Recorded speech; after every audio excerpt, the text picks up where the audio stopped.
Hi guys! Samahan nyo kong i-unbox ang aking bagong cellphone at ito ay ang iPhone 13 Plus at ito ay galing sa Globe. So, dineliver siya ng Entrego today lang. So, nag-process ako ng order ko nung Sabado and Tuesday ngayon. Yun pa lang siya dineliver. Pero for me, sobrang bilis na nun kasi 2 to 3 business days, weekend ako nag-order. So, yeah, mabilis na yung lagay na yun.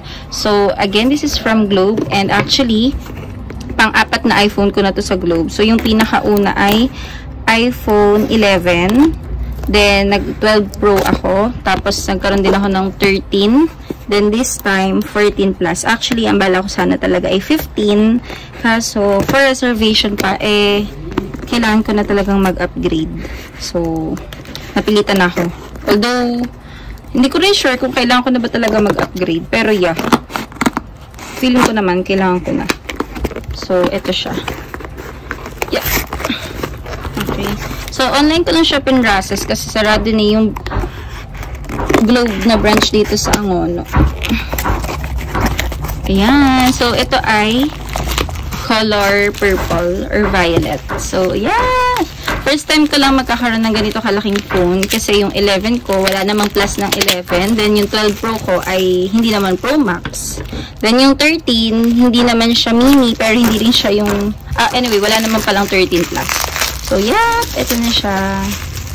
And, medyo excited ako kasi first time ko rin magkakaroon ng color violet na phone. At, kung hindi nyo na itatanong guys, yung plan ko is 1,799. Then, nagbayad lang ako ng gadget fee.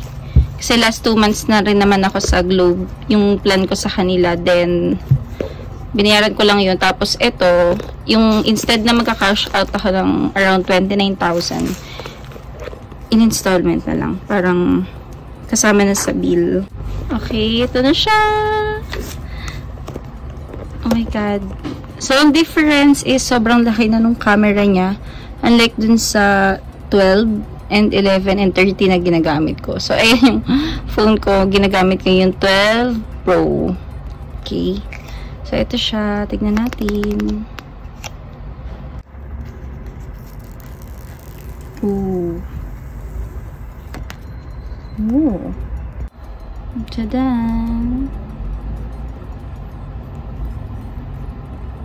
Open natin. Yan siya. So, ang laki pala niya talaga.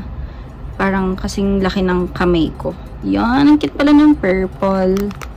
Ayan. So, hindi siya kagaya nung Pro na matte. Ito ay glossy kagaya ng 11 and 13. Pero yung gilid naman is matte. Ayan. Then, syempre, kagaya sa 12 Pro ko, hindi nakasama yung adapter.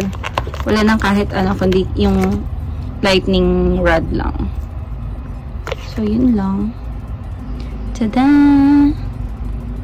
Thank you, Globe! So, ayan na siya. Isi-set up ko na siya. So, titigil ko na yung pag-video kasi sobrang excited na ako. And, medyo naninibago ko sa size niya. Talagang malaki pala siya. Pero, in fairness, magaan siya. Parang mas magaan siya kumpara doon sa 12 Pro ko. Kasi kapag ginagamit ko yung 12 Pro ko, talagang bumabaon dito. As in, ang bigat niya. Pero ito, magaan lang talaga siya. So, yun lang.